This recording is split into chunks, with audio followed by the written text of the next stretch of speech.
Right, welcome back to part 2. Somebody just rang on the doorbell there, delivering stove cleaner. The takeaway I want to get from, just to summarise the point I was just getting to, is that with empirical proofs are,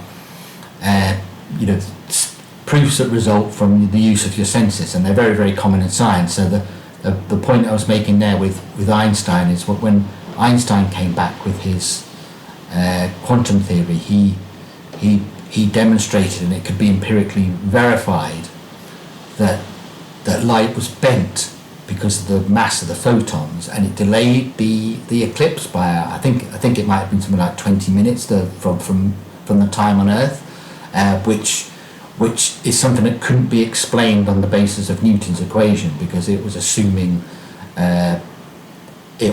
that light was a wave and it would travel in straight lines. It wouldn't be bent by the if you understand anything about Newtonian space, there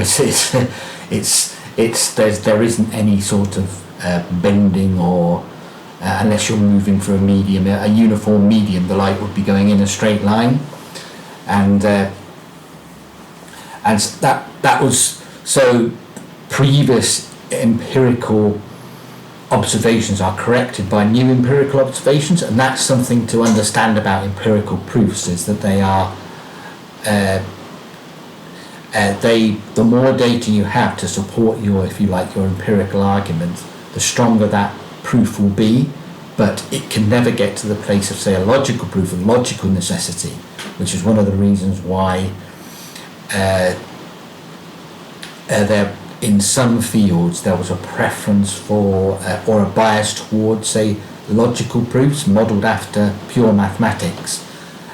But as we can see, some questions are not readily amenable to being answered with rational proofs. So the question, like now, it's really raining again. You might even hear it in the background. That's not amenable to being argued by a rational argument. It's only really an empirical process is going to help you to answer that question. It might not. The disadvantage of an empirical argument is, unless you've got direct access to, say, I can look now and say it's raining. Unless you've got direct access, there's always going to be some sort of fallibility in your argument. So that's interesting. Now, you might want another form of argument is maybe what you would call abductive argument, and an abductive argument sounds like a deductive argument, but it's only resulting in and it sort of sounds, if you like an inductive, because when we talk about, say, empirical arguments, what we would more normally, the word that might better describe them, sorry, I'll correct myself here, the word that I might better describe a normal empirical argument is, say, an inductive argument. And an inductive argument is where you move from particular instances to your observations, and you then come up with, say, a general rule. And so when people say, so induction is very, very important in science, in the scientific method, because you're sort of investigating, you're recording, your then hypothesis said, in these particular set of circumstances, if my hypothesis is correct, I should see these results.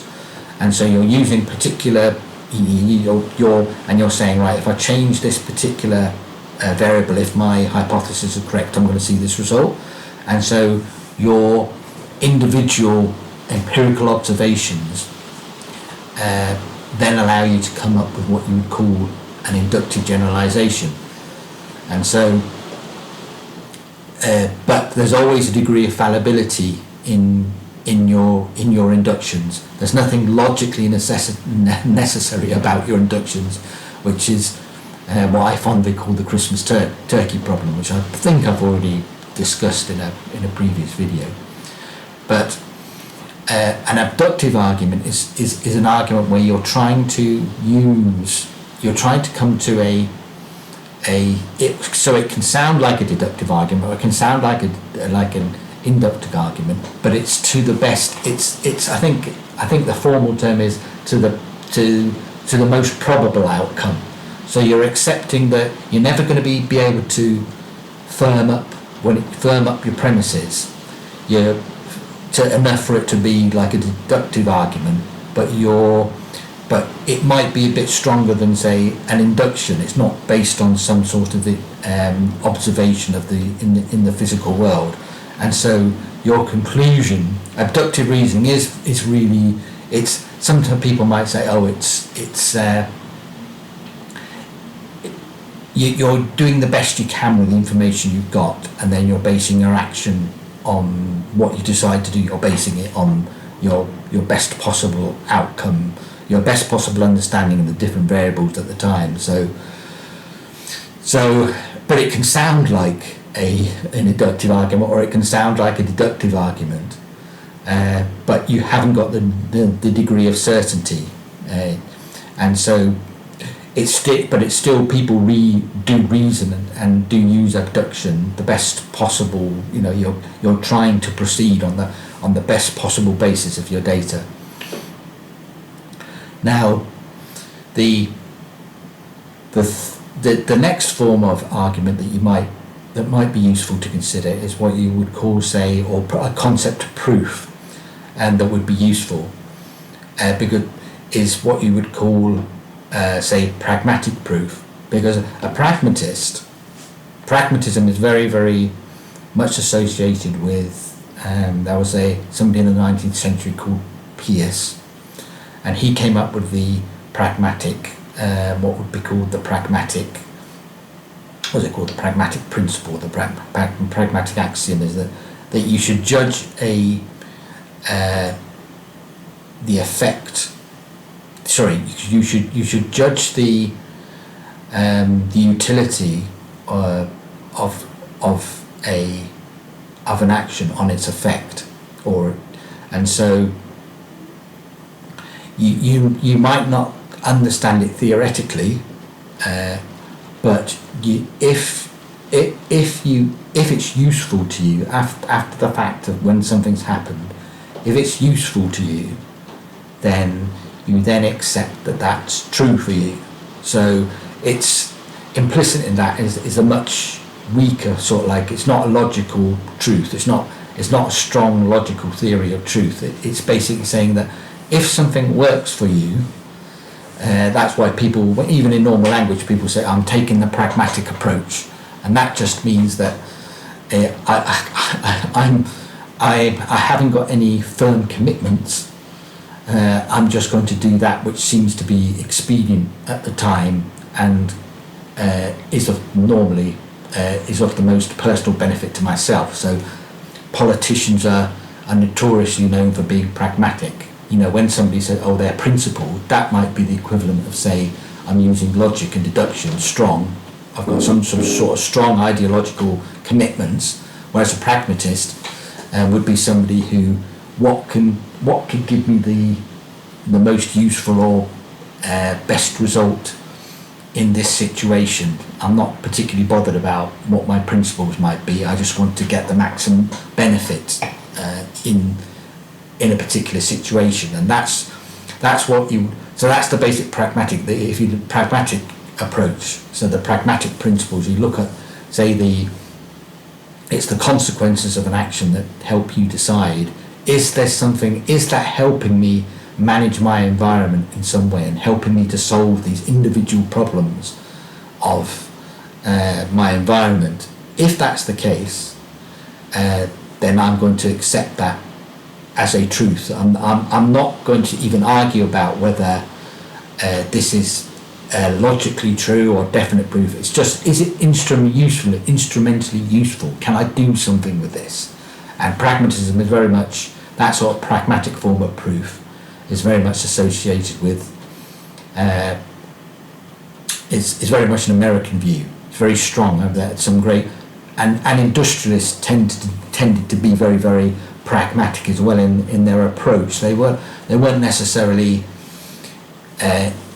interested in trying to work out or trying to demonstrate the necessity for something. They were just saying that if I do this, then we can solve this problem.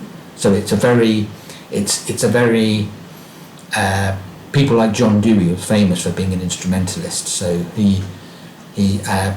William James was another pragmatist, and they're known for emphasising the effect of an action in judging it, rather than arguing about whether something is theoretically true or false. And in fact, Dewey said there's no answer to, say, Hume scepticism. We can't justify reason rationally, but if we do this particular process, then we can manage our environment and it's beneficial for us, and therefore let's do it. So that's the classic sort of like pragmatic notion of proof. And you can see again it's much weaker. It's not even pretending. They're even saying that it's going one step beyond, say, induction. It's actually saying it doesn't even matter whether this is true or false in some other ways. What matters is this actually useful to us? If so, then yes. So you can see it's a much weaker form of argument, or if you're trying to, say, provide a pragmatic proof, it's really saying, well, is this useful to me? Then yes, so then fine, I'll do it. Now, so you can see there's a degree of what you might call fallibilism, what's called fallibilism, yeah. So fallible, being that there's not necessarily certainty there. But the other form of proof, which is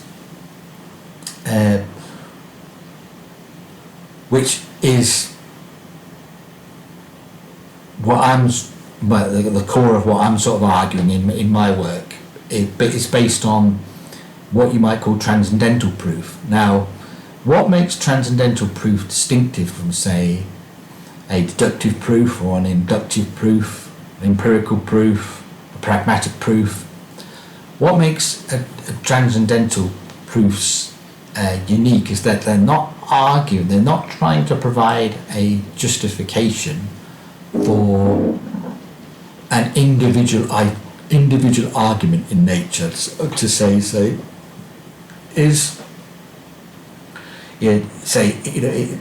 I'm trying to think of a relatively simple sort of example. If you were sort of like saying, is there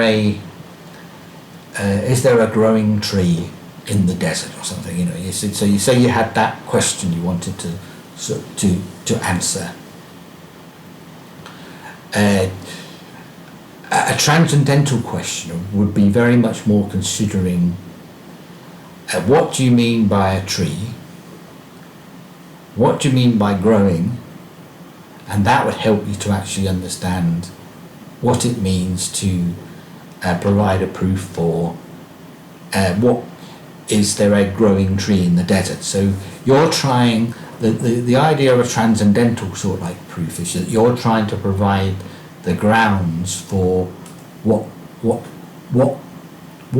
are sufficient grounds for even trying to assert that you can have an inductive proof or a deductive proof or an empirical proof. What are you already assuming about the relations of nature that allow you to even generate those proofs? And so you're operating at a level above those other proofs. I hope you can see that, because that's like a key distinctive. So you're not arguing about, say, some individual fact of nature, or trying to answer individual questions. You're rather trying to say, what am I assuming in my worldview that allows me to even ask the question in the first place? So, and this is one of the most radical understandings of radical challenges that it has become what am I trying to say here? It's really sort of like digging into, it's why I called my work epistemological self-consciousness. It's that self-conscious aspect of actually understanding the presuppositions of your theory of the world, or if you like, your theory of nature. It's a term that Quine used a lot as well. He would say that your theory of nature is defining your theory of the world. So he was saying you can't, or any individual fact of nature, even your concept of what a fact is going to depend on your theory of nature. And so there are no sort of things like just brute abstract facts. They're always, that word fact or that signed fact is always indexed to a particular view or a particular theory of nature. And so this is, again, you can sort of like, you can think about the contribution of Wittgenstein again there, where we're saying this is like a language game. So if you like, your view of nature is like a language game, and it's something that people became very, very aware of in the latter half of the 20th century with, say, the collapse of the logical positivist view. We looked at verificationism and how Quine in his two dogmas of empiricism sort of like really pulled it to pieces and actually said, and so, but what had to flow out of that, Quine wasn't interested in some sort of in some sort of religious view, or he was very much still a naturalist and wanted to, in a sense, he really psychologized knowledge in many ways. He said he was naturalising epistemology and ontology, and so, which is, ontology is just a theory of being, so it's to do with metaphysics. He just preferred, when in his discussions he was talking about ontology rather than using sort of like the term metaphysics. But your concept of nature and your concept of proof and what you're going to do, they're all sort of dependent on each other, and the terms and the very words you're using are assuming a particular philosophy of facts. And so when you're presenting a proof, if you're trying to, unless you understand the principles that allow you to generate that proof at all, you're either going to be ignorant of the limitations to your proof and how strong your proof is, and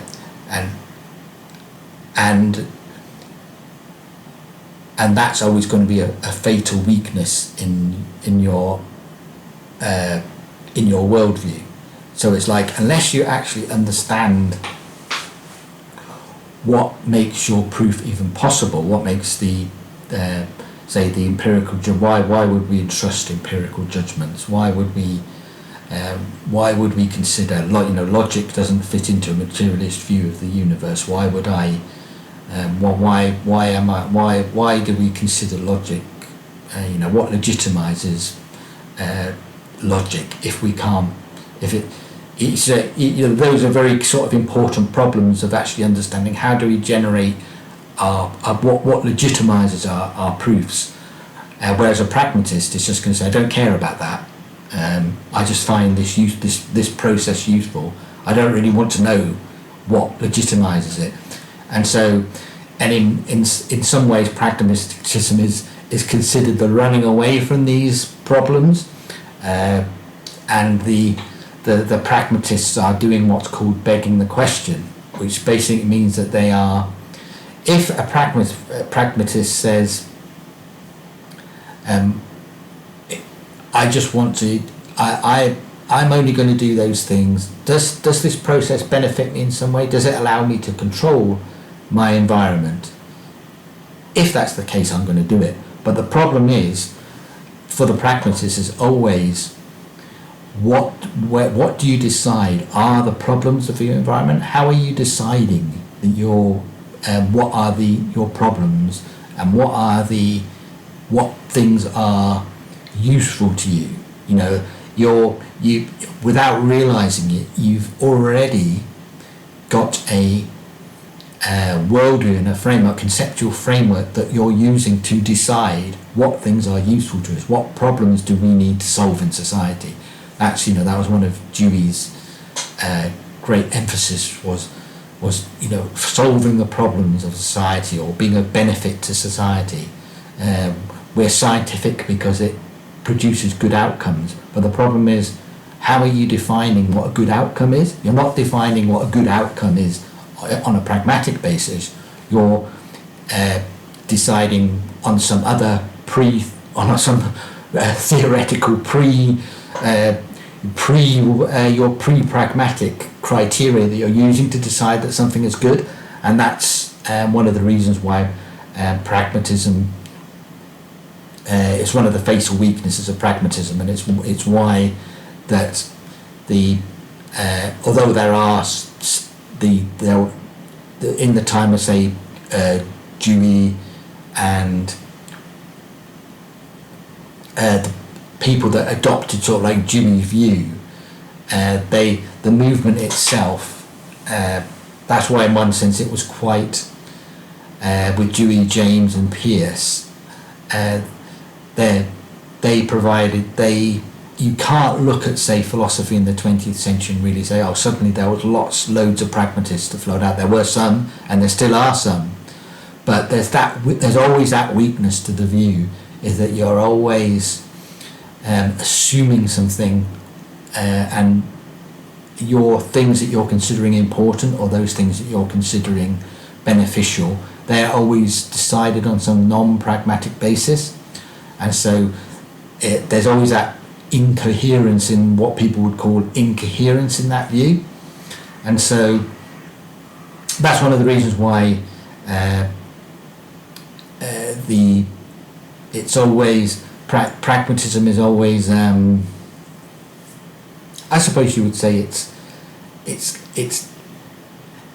got, say, a questionable intellectual status, because it's so obviously defective on that point, and but people nevertheless, it's very attractive in the sense is that if you've got a few presuppositions that you're just, however you've come to them, and you've just said, I believe this is good, or this is good this is socially beneficial, we can see this is socially beneficial, it's very, very easy to sort of to jump over that question of why do we consider this beneficial? What is it about this is beneficial? How have we decided that this is beneficial?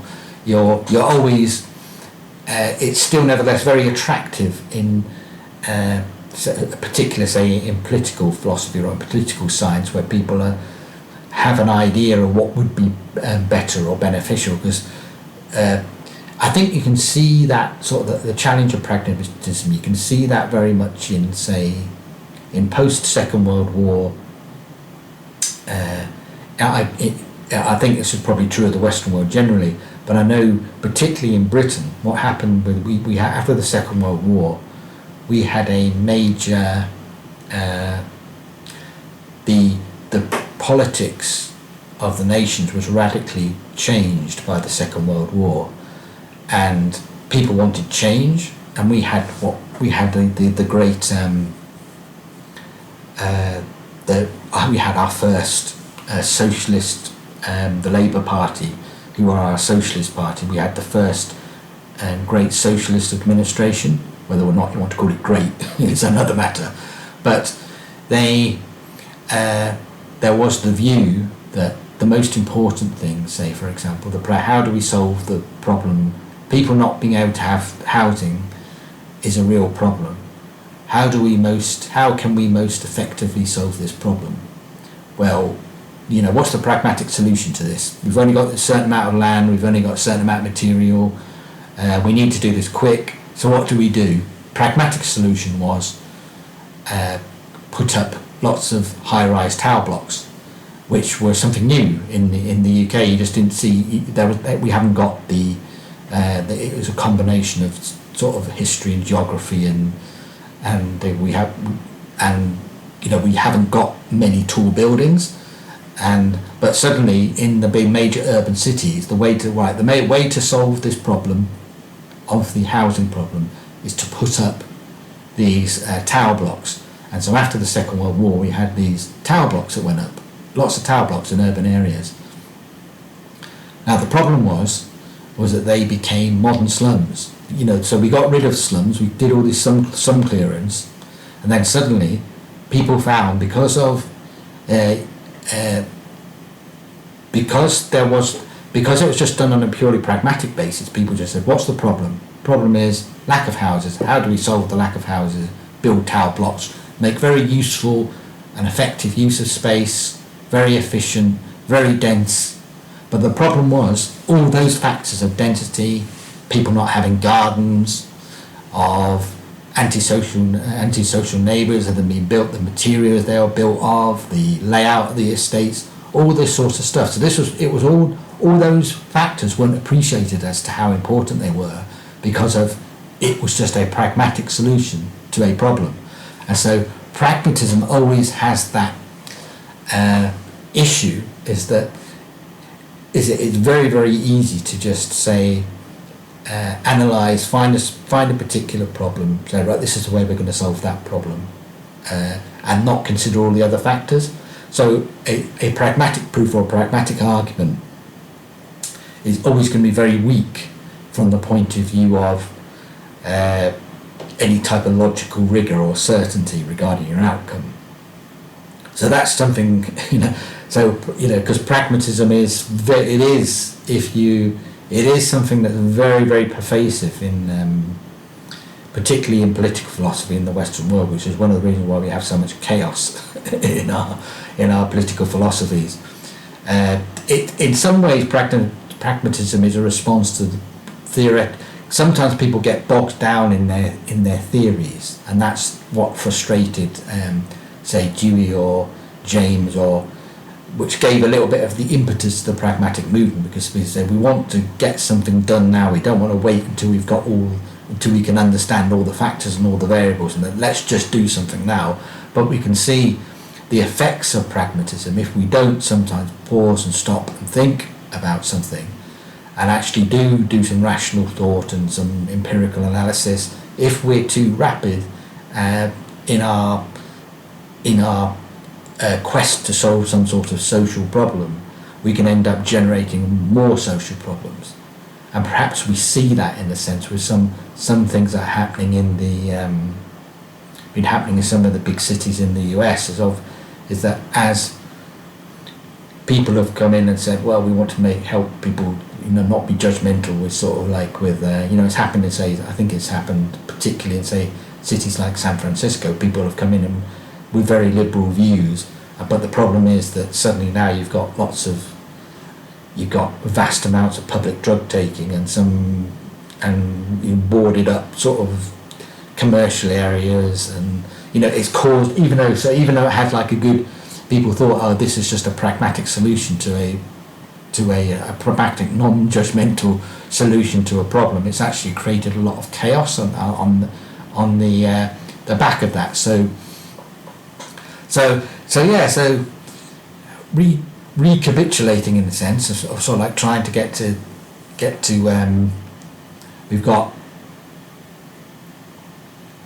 we had rational proofs, we had empirical proofs, and empirical proofs are the backbone of what you might call the inductive method of going from specifics to the general, whereas in the sense the deductive is always going from, say, a general principle to the specific. And that's what's interesting about when you use, say, the inductive method. When you're trying to come up, induction in the sense was trying to come up with some sort of general principle, and so that led to some people arguing about, say, well, when we have rules, say, laws of physics, are they just inductive generalizations, or are they logical in character, and can we use them in some sort of deductive method? So that's definitely something to that's a subtle aspect of it. That's been one of the big discussions in the philosophy of science is, are, say, things that we call the laws of physics, are they inductive generalizations, and therefore they should be considered fallible, because anything that's non-deductive is going to be fallible to a greater or lesser degree. So that's the key distinction between, say, anything that's not, any other argument that's not non-deductive. There's always going to be some sort of fallibility when it's trying to describe when it's trying to generate a proof.